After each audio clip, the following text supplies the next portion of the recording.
Welcome back to ViceGrip Garage. The video begins with the familiar enthusiasm as Derek says they need to pick the pace up on the Chevelle back here. So Tom's here to help. Today they are going to try to get the whole front clip off the car. This simple introduction sets the scene for what ViceGrip Garage had always been about: hard work, teamwork, and the love of building something great out of almost nothing. Derek Bieri built ViceGrip Garage from the ground up, turning rusted cars into rolling masterpieces and earning fans around the world. But behind the roaring engines and viral videos, something went terribly wrong. From unexpected betrayals in his own shop to challenges that pushed him to the brink, Derek's journey took a shocking turn that no one saw coming. What exactly happened to him, and how did it threaten everything he built? Stay with us to uncover the devastating details. While Derek's skills and charisma brought people to ViceGrip Garage, it was Jessica Bieri who quietly held the real power behind the scenes. Jessica was not just Derek's wife. She became the essential engine that kept the family and the channel running. From the very beginning, she stepped into the shop, learned the ropes, and took on responsibilities that went far beyond being on camera. She handled the logistics for every project, making sure every tool, part, and vehicle was ready when needed. When it came to road trips or drag events, Jessica coordinated packing, fuel, tire swaps, and even the smallest details like snacks for the boys. She described this life as a constant balancing act, juggling family duties with the demands of a growing YouTube business. Derek and Jessica tied the knot in a small, heartfelt ceremony surrounded by close family and friends. Their wedding marked the beginning of not only a lifelong partnership, but also a professional collaboration that would define ViceGrip Garage. Even early in their marriage, it was clear that Jessica's support would be integral to Derek's dreams.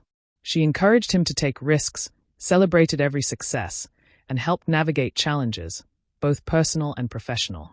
Their union blended love and ambition, creating a foundation that allowed the family to grow alongside the channel. Their family dynamic was what made ViceGrip Garage feel so real and relatable. The kids appeared on camera, sometimes helping, sometimes just observing, and the audience could see the warmth and teamwork that made the garage more than just a workplace. Jessica's role was subtle but vital. She was Derek's partner in every sense, helping him transition from a corporate life and a traditional technician role into a full-time creator. She managed the chaos so he could focus on creating, filming, and growing the channel.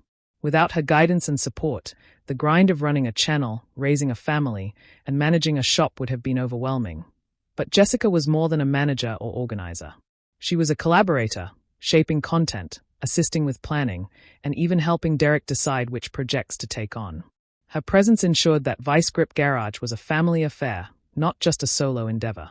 Viewers may have come for Derek's energy and skill, but they stayed because they could sense the family behind the lens. Then came the turning point. When Jessica stepped back, even briefly, it was clear that her absence affected more than just the day-to-day operations. Derek suddenly had to shoulder both the creative and operational burdens alone.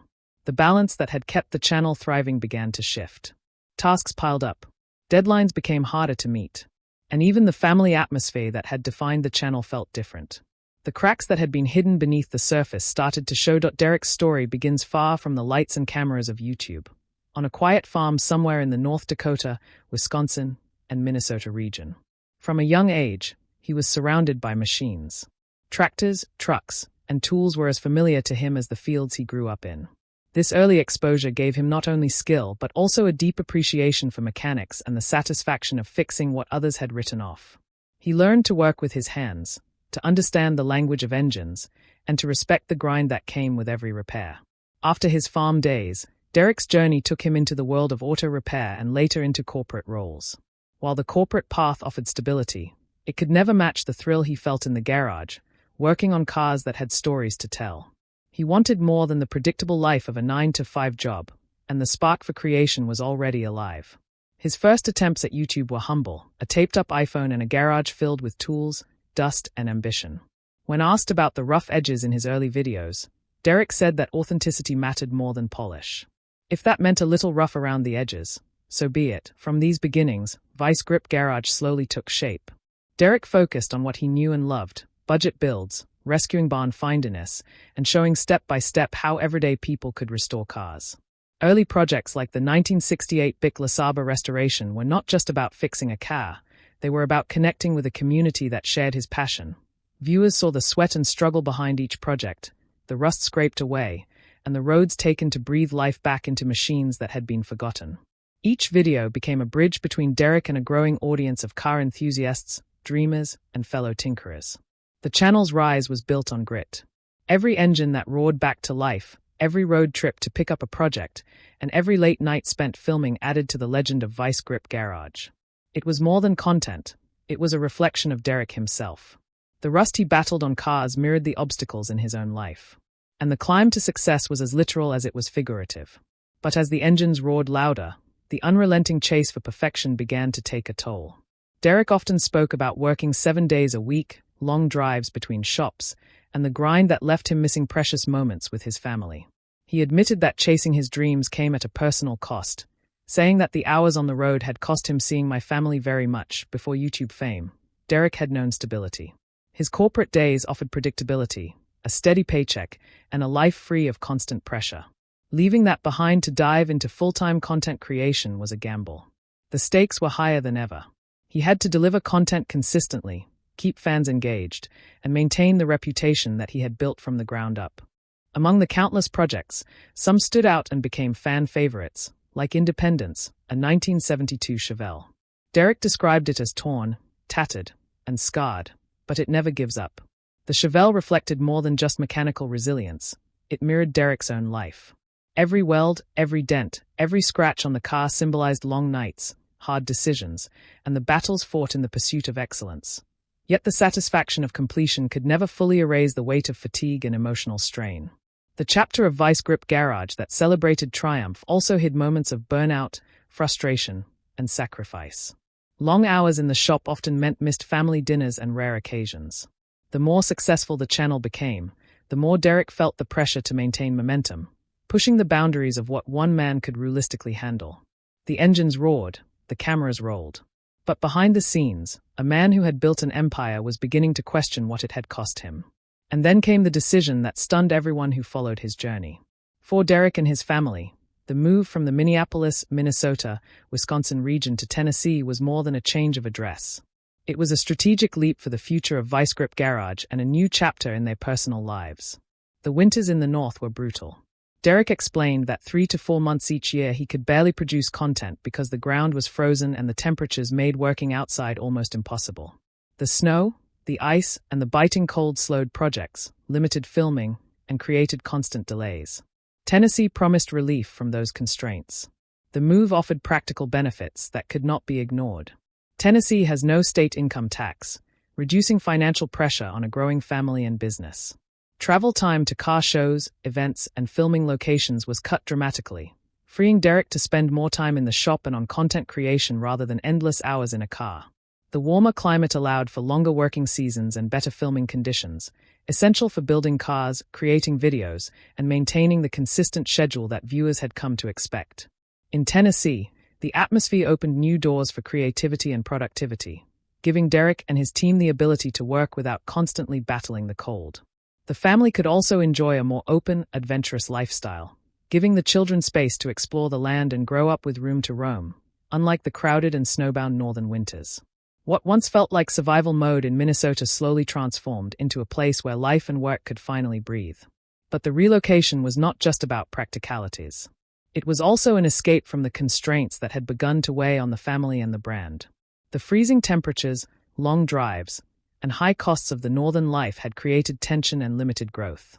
Tennessee offered a chance for sustainability, a way to protect the family, the brand, and the balance between the two. For Derek, it was a way to reclaim control over his life while still pursuing the passion that had driven him from the start. The new home and garage represented opportunity, but with change comes vulnerability. Moving away from everything familiar meant stepping into the unknown. The family was leaving behind friends, routines, and the comfort of what they had built over the years in Minnesota. Every decision carried risk, and the success of ViceGrip Garage depended on adapting quickly to a new environment, new roads, and new expectations. And yet, even in this promising setting, challenges awaited.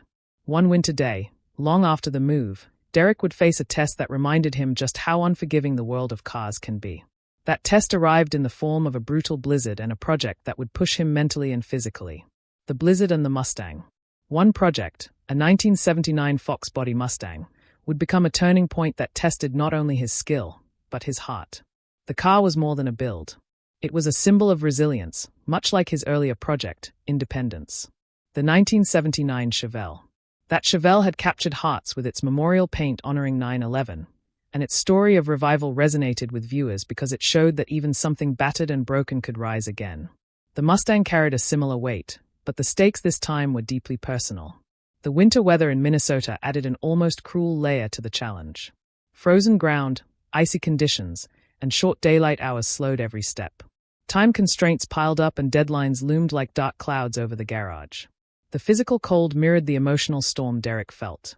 The fatigue of long hours, the pressure of delivering content, and the lingering sacrifices that had cost him so many family moments weighed heavily on him. Every wrench turned, every bolt tightened was a battle against both the elements and the exhaustion that threatened to crush him. Yet this blizzard of challenges forced something vital to surface within him. Derek rediscovered his why. He remembered why he had left stability behind, why he had poured his life into ViceGrip Garage, and why the grind, the sacrifice, and the struggle were worth it. The Mustang was no longer just a car. Each spark of the engine, each roar that echoed through the shop was a declaration that he could push through any freeze, any deadline, and any fatigue.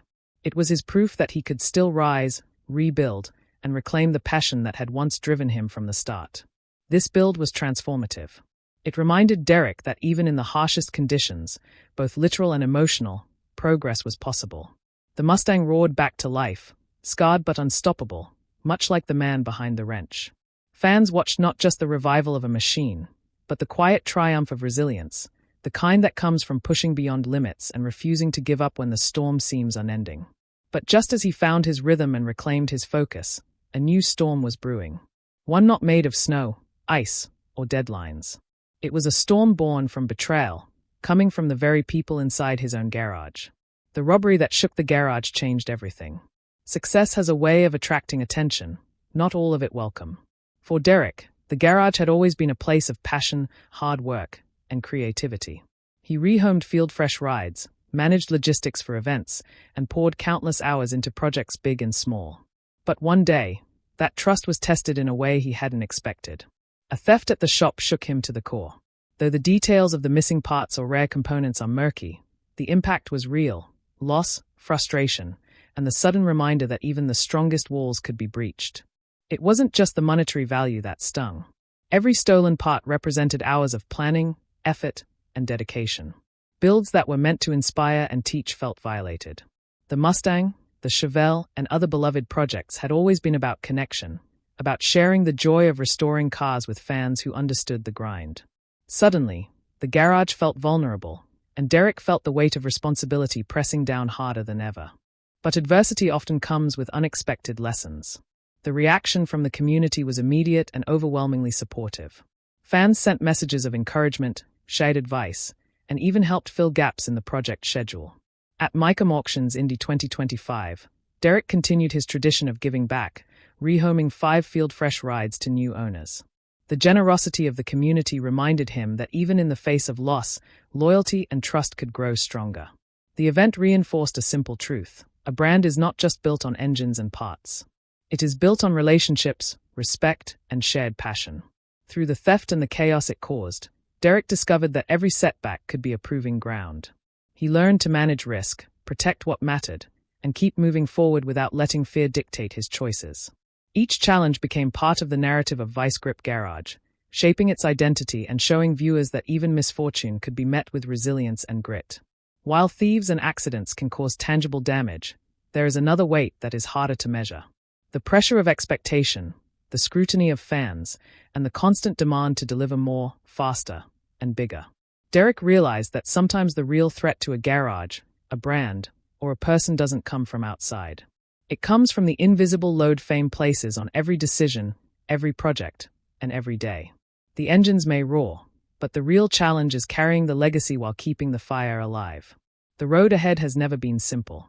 Derek's journey has been one of grit, passion, and constant evolution. From his early days filming with a taped-up iPhone in a frozen Minnesota garage to building a brand recognized by car enthusiasts around the world, he has navigated both triumph and turmoil. Today, Derek stands at a crossroads where ViceGrip Garage is more than just a shop. It is a platform, a family, and a legacy in motion. His appearance on roadworthy rescues on Motor Trend Group in Season 1, Episode 7, Martone Model A, showed the wider audience the depth of his skill and the authenticity that has always set him apart. The move to Tennessee marked a turning point, not just geographically, but emotionally and professionally. The warmer climate, reduced travel, and more open space allowed the family and the channel to thrive in ways that weren't possible in Minnesota. Derek has always been clear that authenticity is at the heart of ViceGrip Garage. He has said, "Without our fans, we don't have anything," acknowledging that every view, every comment, and every shared project has been part of the engine driving the brand forward. Over time, viewers noticed changes. Derek's presence on the channel shifted. Formats evolved, and the brand began to grow beyond the garage itself. Some speculated about his absence or wondered if passion could survive when it becomes a job. These are the questions Derek faces daily. Balancing family, content, sponsorships, and community engagement is a delicate act, and sometimes the weight of expectations can feel heavier than any engine he has ever rebuilt. Yet, even in this complexity, there is room for redemption and growth. Derek has turned challenges into lessons, using his platform to mentor younger creators, guide enthusiasts, and give back to the community that supported him through thick and thin. His focus is on family, maintaining authenticity, and building a legacy that lasts beyond viral videos or temporary fame. Every project, every interaction, and every decision reflects the values he learned growing up on the farm: hard work, resilience, and staying true to oneself. The road ahead is uncertain, but it is also full of possibility. ViceGrip Garage is both Derek's creation and, at times, his burden. But it is also a testament to perseverance. As he looks to the future, the challenge is clear. Can passion survive when it has become a responsibility, a business, and a brand recognized far beyond the shop walls? For Derek, the answer lies in continuing to build not just cars, but trust, community, and a legacy that reminds everyone that authenticity, grit, and family can drive even the toughest journey forward. The road continues, and Derek is still behind the wheel, navigating every turn, every storm, and every victory that comes his way.